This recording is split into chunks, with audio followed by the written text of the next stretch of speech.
What up, y'all? So we're gonna do a UFC Fight Night recap. Manel Kape versus Brandon Royval. Listen, this was a fun card. Good way to end the year. There wasn't like a crazy amount of finishes, but there was a heavyweight war like we've never seen. A lot of the prospects that were on the card, Amosov versus Magny, showed out. Vallejos. The main card had 3 finishes on it. We had guys that have never been finished before get finished before. Crazy things are happening. Flyweights never looked this good. I mean, crazy things are happening. We're going to jump right into it, man. I'm going to start with the main event, and I'm going to go down through the first fight of the night. Brandon Royval got knocked the fuck out. This is exactly what I thought was going to happen. Brandon Royval is very good. Great feint game. Great pressure game. Durable. The guy's been in so many wars, though, right? And so, like, I knew that the speed, right? Well, I feel like when I watch Brandon Royval, a lot of the times he gets guys with the feints, and he's constantly relentlessly coming forward, and they don't know when he's gonna strike or when he's gonna throw, and he's constantly throwing out that jab. The thing about it is, you cannot do that with a Kape. Kape's countering ability, his speed, his power, the feints didn't phase him because Kape, he's gonna counter you. He's going to counter you. So that's why I was like, okay, Brandon Royval is going to get knocked out in this fight. Did I say knockout? I said a finish. No, I said he's going to lose a decision. Excuse me. I just thought that he was tough. He's a durable chin. But, yeah, the thing is, Kape, his speed, his power, his precision, the gyno. That gyno was looking pretty bad, man. I don't know what that is, and, it's kind of crazy that his breasts are that large, to be honest. But it was a great performance, though. All in all, it was a great performance. Listen, Manel Kape kind of injects himself now right into that Tyra Van conversation. You can't really go wrong. I don't think the UFC. I think they want Tyra Van badly. I think they want to try and get into that Japan market badly. And you have 2 Asians fighting each other, that'd be crazy, So I think they're going to go with that, to be honest. But, it gets interesting because Pantoja's right there. Do we see Horiguchi versus Kape on the same Tatsuro Taira Van card? Because Horiguchi being of Asian descent, that might be what we see. We see both of those fights on that card. But yeah, it was listen, Brandon Royval started out pretty well. He was hammering Manel Kape with the leg kick, battering up Manel Kape's leg. He was trying to slow him down. He was doing the right thing, But his down immediately into the fight, you could see Manel Kape came out and assumed position. He took control of the octagon right away, and he basically was. It was just a waiting game at that point. He was hunting his prey, and it was just a matter of time. Manel Kape knows that Brandon Royval likes to come in, use his feint game, and come in. It takes a lot of punches. Brandon Royval takes a lot of punches because he knows he's going to outvolume you. If you look at his fights, a lot of the guys that he's fighting, he's taking a lot of damage. Just look at the Van fight. I mean, he took so many punches in that fight, and a lot of his fights in his history. And all Manel Kape needs is one. He's so fast, so precise. The counters are crazy, and he's just a force, man. The speed at which he does things, it shocks people.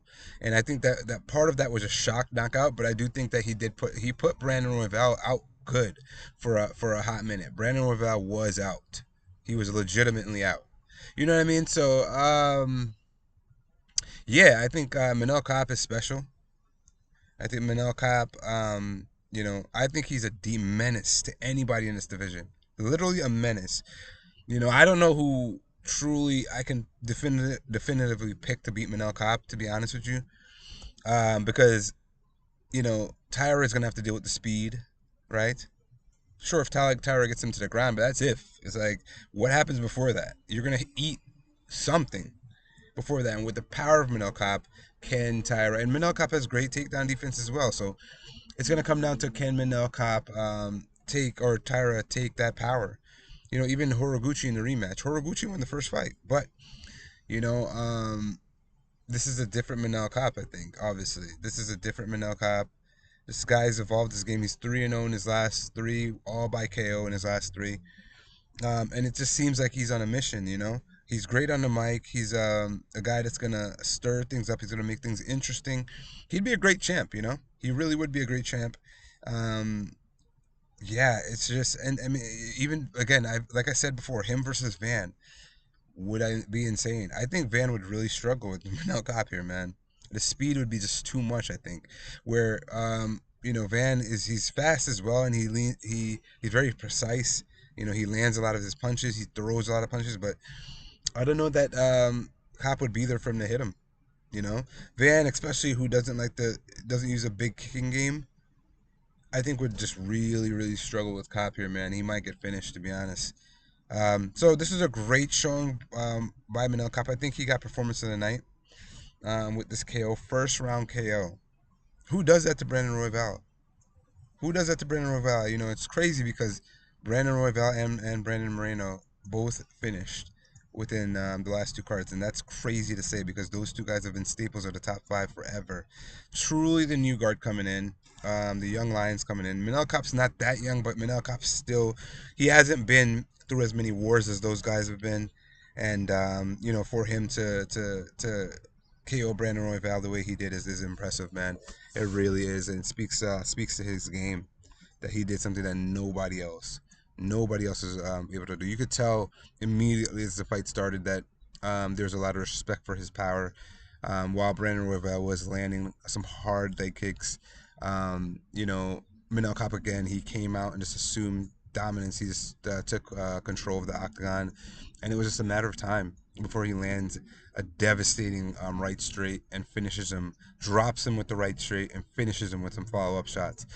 Manel Kape is a demon. He's a menace, man, in this division, and I think he's truly a guy that you know. I mean, how do you game plan for speed like that? Really, how do you game plan for speed like that? I mean, he's going to be a problem for anybody in this division. And, you know, I really hope we get to see him versus Van because I think that fight would be really interesting because it would be a real test. We would really see how good Van is striking because that's what Manel Kape does the best. You know, he's just so incredibly fast and precise that you know, I could see him potentially knocking Van out. The Tyra fight would be interesting too. Like you know, like I said before, you know, if Tyra gets him down, it'd probably be a wrap. But that's if he gets him down. What happens before he gets him down? You know, so great win for Manel Kape, man. Great win for Manel Kape. He is truly a problem in this division. And yeah, it's I'm looking forward to see what next. Flyweights never looked better. Flyweights never looked better. You have Horiguchi in there. You have Kape that's injected himself. You have multiple contenders. Tyra is in there. You know what I mean? Asoma Bayev is like right on the cusp. You know what I mean? You have guys that are the flyweight division has never looked better than it has right now, and a lot like we're going into the Paramount era in great hands. I mean, seriously, a lot of these divisions are looking really, really good right now. A lot of these divisions are looking really, really good right now. A lot of contenders, and yeah, excited to see what's next for Kape, man. His gyno is kind of out of control, though. You know that's worrying and concerning. Why is his gyno look like that? Why does his gyno look like that? You know. So I would hate to find out that he's doing something he's not supposed to be doing. You know what I mean? So we'll go on to the next one. Kevin Vallejos versus Giga Chikadze. Listen, Giga does what Giga does. Starts out very, very fast. Hurts Kevin Vallejos. He landed like a body kick, head kick, body kick combination that was like, it looked like he punched. It was like rapid fire. He threw those kicks up there so fast. He hurt Kevin Vallejos in the first round. I think multiple times, you know. But Kevin Vallejos is a good prospect, man. This guy is going to be very, very good. Very compact and big for the division. I wouldn't say big. I would say like just compact. Like he's a ball of muscle. It looks like, um, you know, yeah, it was a great win. The spinning back fist KO. I think this got performance of the night as well. Spinning back fist KO on Giga Chikadze. I think the first guy to ever knock out Giga, and does it in amazing fashion. You know, so he's another guy to look at in the featherweight division. You know, could there be a Gene Silva rematch on the horizon? You know, if Gene Silva gets past Arnold Allen, you know, Kevin Vallejos, clearly they're trying to push him. I think this is his third fight in the UFC, and he's already getting a Giga. So I think they want that rivalry, the Gene Silva, Kevin Vallejos rivalry to be renewed. Um, yeah, man, great win, great win for a young prospect. David Onama next, maybe. You know, I mean, you have Steve Garcia in the mix. These are all guys that are rising up through featherweight. Like featherweight as well is in great hands right now going into the Paramount deal. Some great matchups there. You know what I mean? Steve Garcia is a problem. Kevin Vallejos is clearly a problem. You know, Gene Silva is clearly a problem. You know, I think we're gonna see those guys take out the take out you know, whoever wins this championship fight would be a great matchup for, you know, maybe a Steve Garcia or the winner of Gene Silva versus versus Arnold Allen. You know, Kevin Vallejos is now in the mix. There's great setups for the next fights going into next year. You know, so there's gonna be a lot of potential matchups to make. You know, yeah, and I'm looking forward to it, man. I'm looking forward to it. I really like the where featherweight's at right now. It's stacked right now. So on to the next one. We got Cezary, Oleksiejczuk. By the way, I was 7-4 on picks tonight. I'm not counting the Kennedy Nzechukwu versus Buchecha fight because that was a draw, and so I didn't lose, but I didn't win either. So I was 7-4 on picks last night, and I got this one wrong. You know, the first two, the main event and the co-main, I got right, but Cesar Almeida versus Cezary Oleksiejczuk. I thought that Cesar Almeida would be too much too soon. You know, I just thought that, you know, and you know, listen, I know Cezary Oleksiejczuk is he has 19 fights, 20 now. I just thought that they weren't UFC guys, so I thought that Cesar Almeida would be a little bit too much too early. Maybe they could have given him a lesser test, but boy, did he pass that test.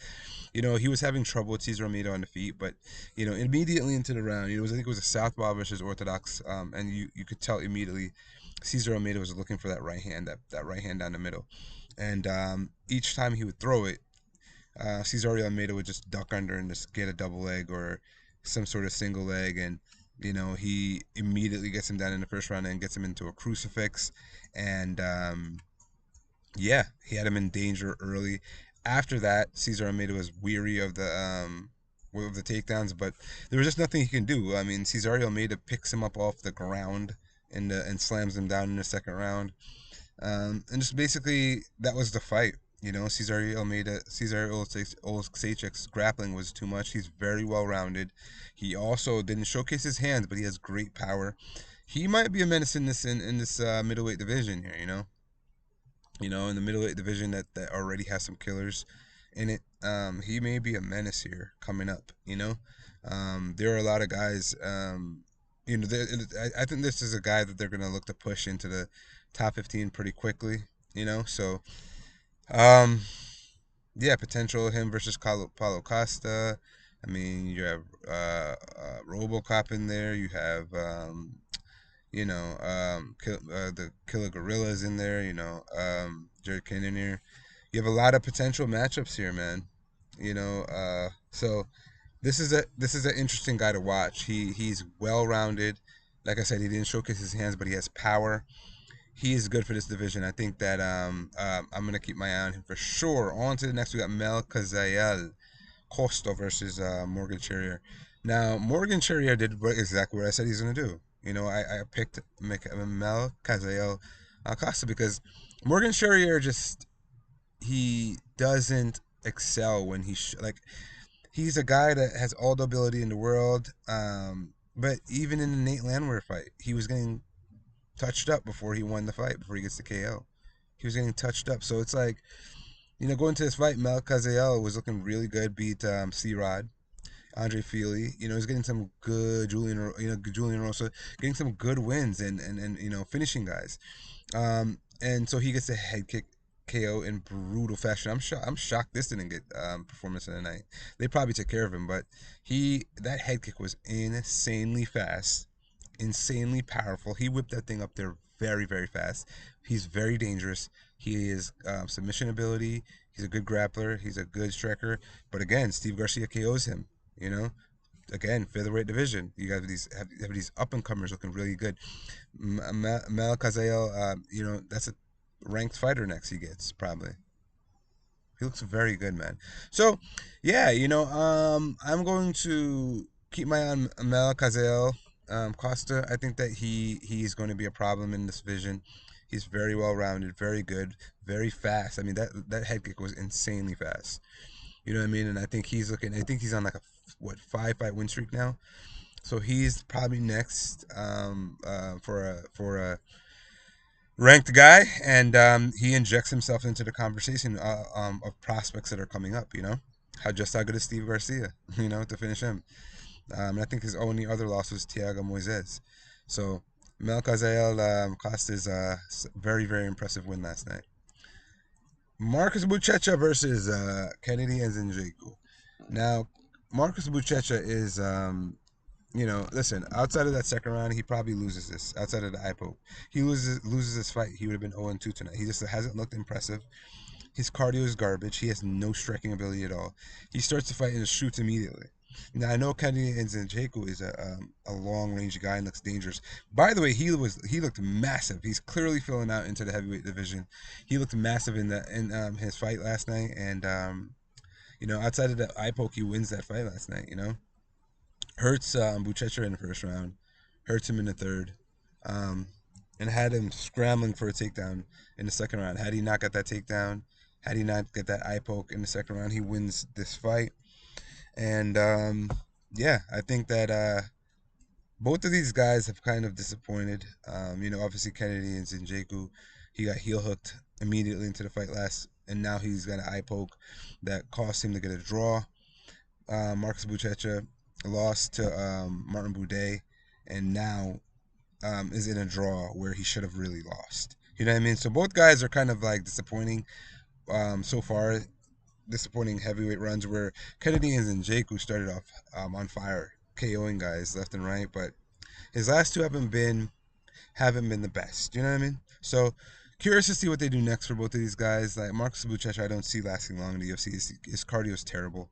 The guy gasses immediately in fights, and I don't see him lasting too long. So King Green versus Lance Gibson Jr.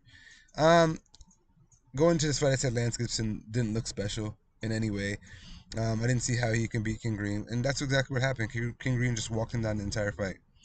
I forgot which round they gave him. I think it was probably the second round, because that's the round he got the takedown and the most control time. I think that's probably the round that they gave him. But he didn't look anything special last night.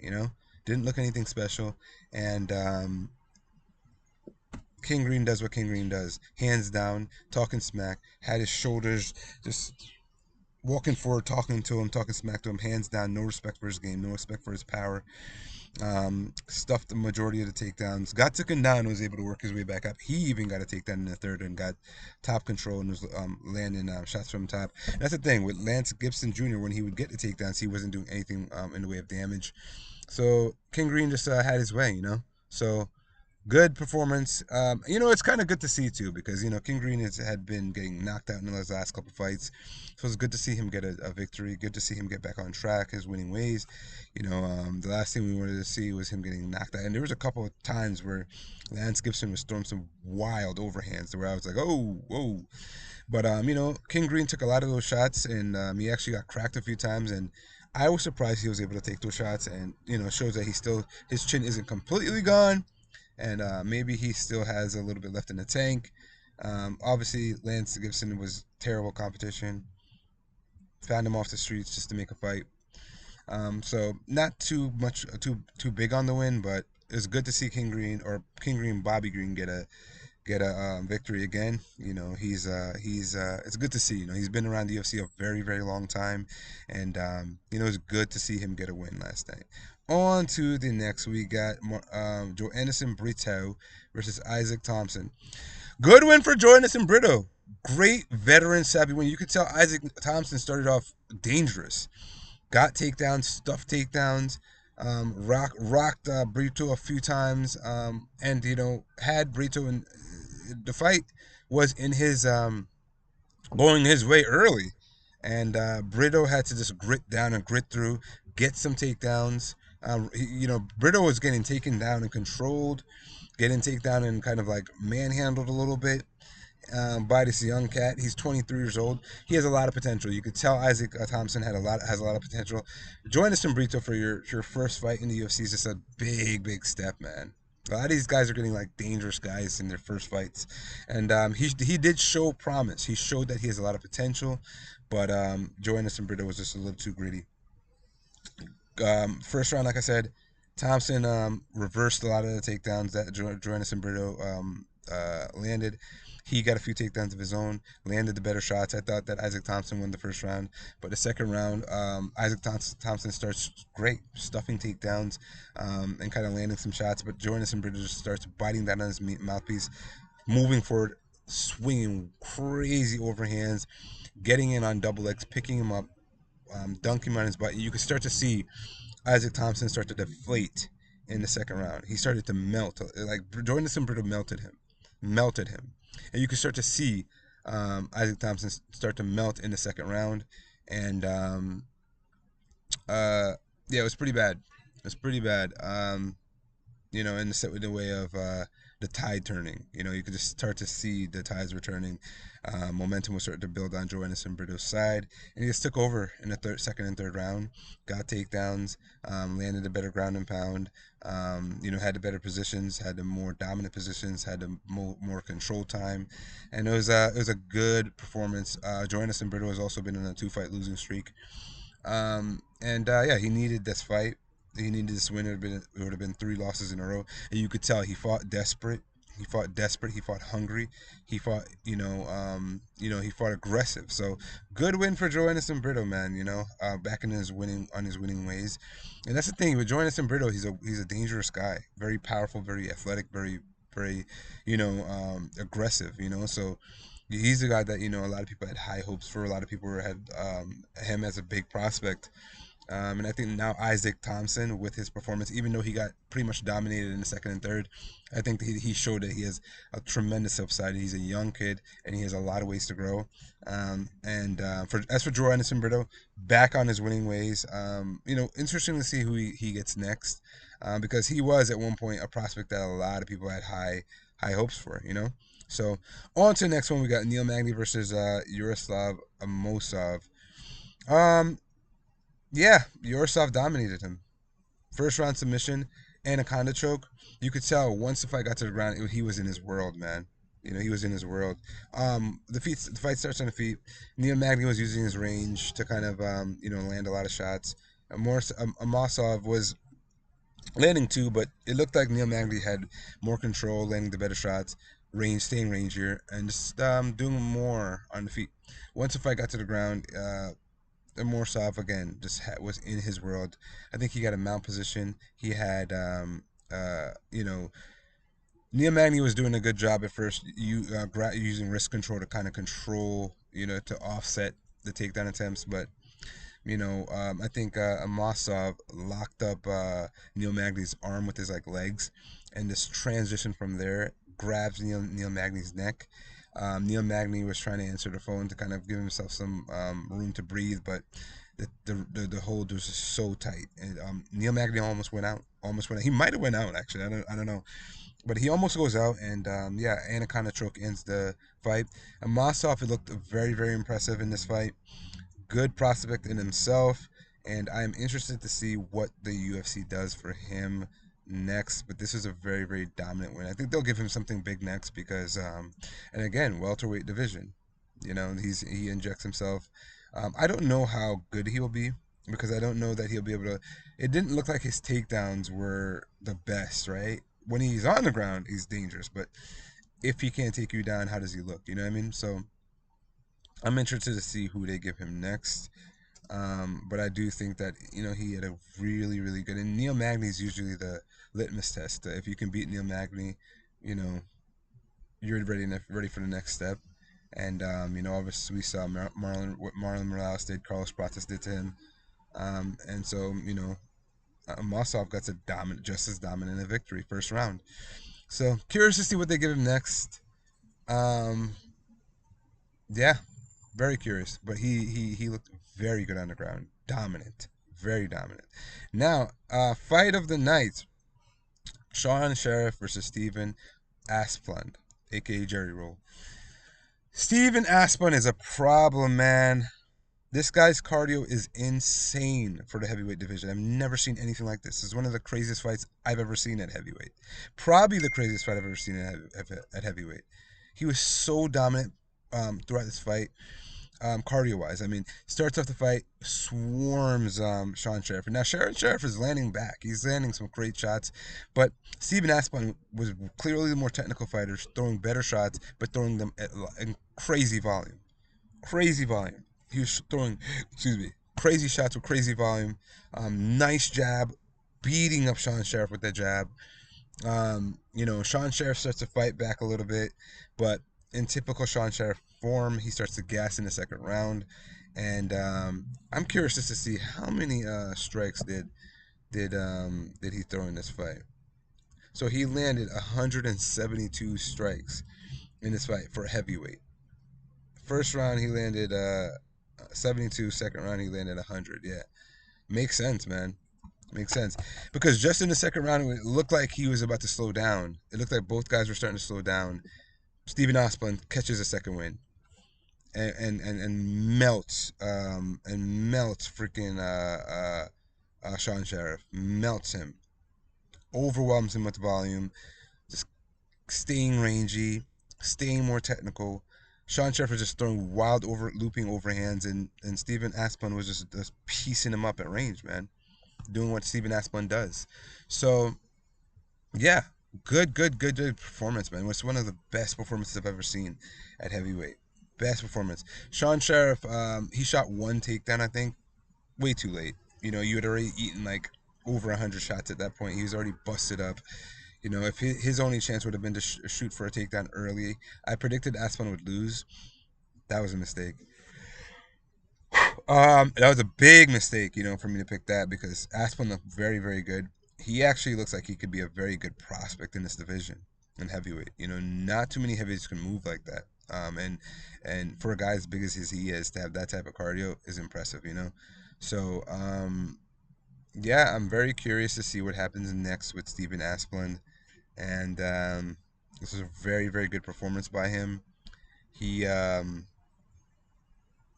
Yeah, he's definitely a top contender, man. Definitely got potential to be a top contender. I would like to see him to see who they give him next. I mean, the cardio is crazy on this guy. He is going to be a problem. Anybody that can't take him down is going to have hell. Is going to be dealing with hell. It's going to take um uh,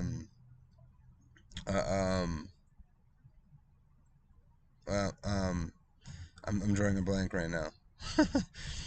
I'm drawing a blank. Curtis Blades to kind of just take him down and just hold him down. You know what I mean? And just kind of like keep him on the ground and just because he's not hard to take down. I've watched him get taken down before, but he looked very, very good in this fight, man. Very, very good. His cardio looked insane. So curious to see what happens next for him. Very, very interested in his career. But, he has an interesting story. He was like 500 plus pounds, lost over 250 pounds to make weight. Definitely, I think his like father was a fighter. Definitely, a fun fighter. Definitely somebody to watch in the division moving forward. On to the next, we got Melissa Croden versus Luana Santos. Melissa Croden, she lost. I thought that she was going to win this fight. Luana Santos looked good. I think Melissa Croden's problem is she doesn't have the urgency. You need to be throwing like. I think she's a better fighter on the feet. If she would have thrown and cracked Luana Santos, she would have gained the respect, and I think she could have had Luana Santos on the back foot. I really think so. But she gave Luana Santos a tremendous amount of respect for whatever reason, and yeah, she loses the fight. Luana Santos gets a couple takedowns and just controls her on the ground for the majority of the fight. Nothing much happened. It was a pretty garbage fight, to be honest. But yeah, in comparison to the other women's fight on this card, this is a garbage fight. Melissa Croden will have issues because she's very, very hesitant. Even in her last fight, she waited until the second and third round to kind of let her hands go. If she had just let her hands go, she would have had success in this fight, in my opinion. She's a more powerful woman. So, yeah, I got this one wrong. It's okay. On to the next. We got Alan Fry Jr. versus Gohirme, Pat. Gohirme Pat wins this fight by unanimous decision. He's who I picked to win the fight. He just looked. He landed the better shots. He was faster on the feet. He had better distance control. You could tell he was better at using his range throughout this fight. Yeah, beats Alan Fry. Clearly, way more power. The shots he was landing was slamming Alan Fry's head back. I was surprised Alan Fry didn't get KO'd in this fight. I mean, he was eating some bombs, like some real bombs. Kudos to his chin. Neither one of these guys, I don't know, will be too good in the division. Goalhammer and Pat did move well. I'm not gonna lie, he did move well. He did stay rangy. He did showcase good technical ability, but yeah, I don't know. The fact that he couldn't get Alan Fry Jr. out there with the shots that he was landing, that kind of worries me. I could see someone, the Black Beast, is kind of KOing him or something like that. Just because if you can't get guys out of there at heavyweight landing the shots that you were landing, then someone's bound to knock you out. You know what I mean? So good win though. Good win though. He did look impressive as far as his ability to keep range and land the shots that he wanted to land, and utilize a nice jab, overhand, and different weapons. So good win for Gohimir Pat. On to the next, we got Jamey-Lyn Horth versus Teresa Bleda. Exactly what I thought was going to happen. I just didn't think that Jamey-Lyn Horth was going to get the KO. Jamey-Lyn Horth just stuffed the takedowns. Teresa Bleda just spams takedowns. That's all she does. Spams takedowns. And she wasn't able to get the takedown in this fight, and loses badly. So good win for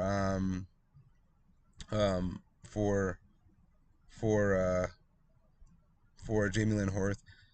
Showcase some power, drops her badly in the fight, and just beats her up on the cage and gets the victory. So good fight to start the card. We'll start the card with a first round KO.